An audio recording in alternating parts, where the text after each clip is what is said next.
ہمارے سیارے زمین کے اندر بہت زیادہ حرارت موجود ہے، اور کرسٹ بننے سے پہلے وہ حرارت آسانی سے اور آہستہ آہستہ باہر نکل سکتی تھی۔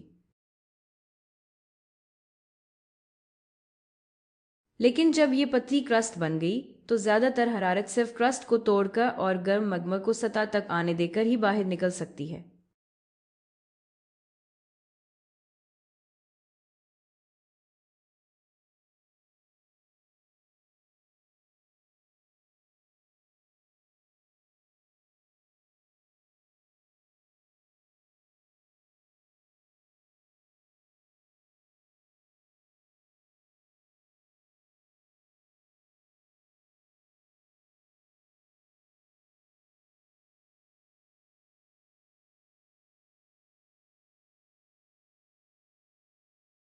سسلی کے مشرقی ساحل پر، جو میڈیٹرینین سی کے درمیان میں ایک جزیرہ ہے، ایٹنا دنیا کے سب سے بڑے ایکٹیو والکینوز میں سے ایک ہے۔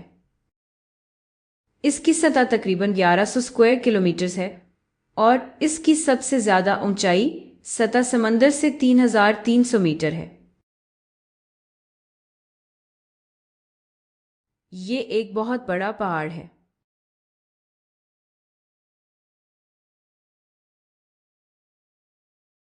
ماؤنٹ ایٹنا پر 4 چوٹیوں کے دہانے ہیں،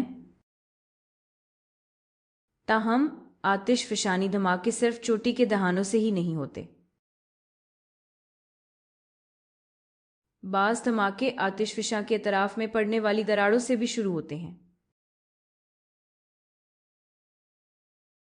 ظاہر ہے، ماؤنٹ ایٹنا کے اطراف پر بہت سے گاؤں ہیں۔ اس کا مطلب یہ ہے کہ کنارے پر دراڑ کا کھلنا عمارتیں، سڑکیں اور اسی طرح کی چیزوں کو متاثر کر سکتا ہے۔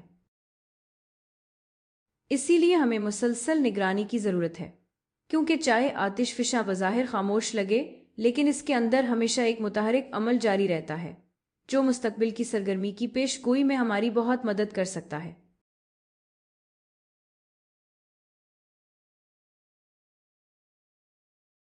مگما سطح تک اس لیے آتا ہے کیونکہ اس کے اندر ایک خاص انجن ہوتا ہے جو کہ گیس ہے۔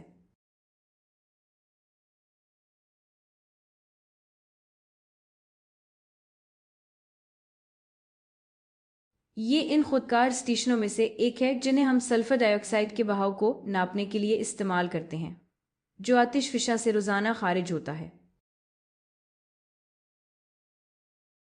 سلفر ڈائی آکسائڈ کی مقدار آتش فشانی دھوئیں میں ہمارے لیے بہت اہم ہے، کیونکہ یہ ہمیں بتاتی ہے کہ کب مگما سطح تک آ رہا ہے اور کتنا مگما ممکنہ طور پر سطح تک آ رہا ہے۔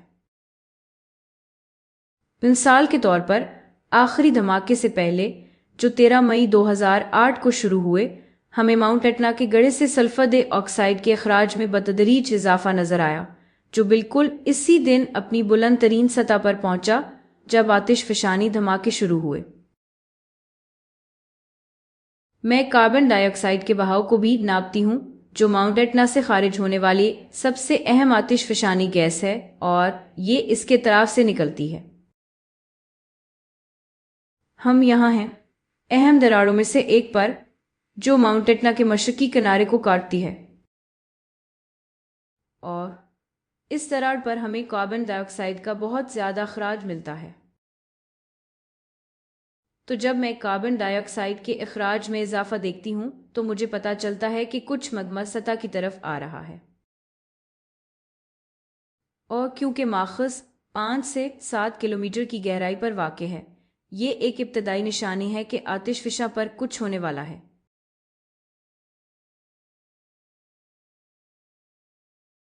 مگما کے ذخیرہ خانے کو مٹی کی سطح پر رکھنے کے بعد، اب میں کاربن ڈائی آکسائڈ کی مقدار کی کثافت دیکھ سکتی ہوں، جو کہ 91.35 ہے، 23 گرام فی اسکوائر میٹر فی گھنٹہ کاربن ڈائی آکسائڈ۔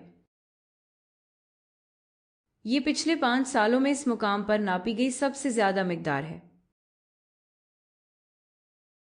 تو یہ بالکل واضح علامت ہے کہ مگما کے اندر بہت زیادہ پریشر ہے، اور غالباً بہت زیادہ مگما سطح کی طرف اٹھ رہا ہے۔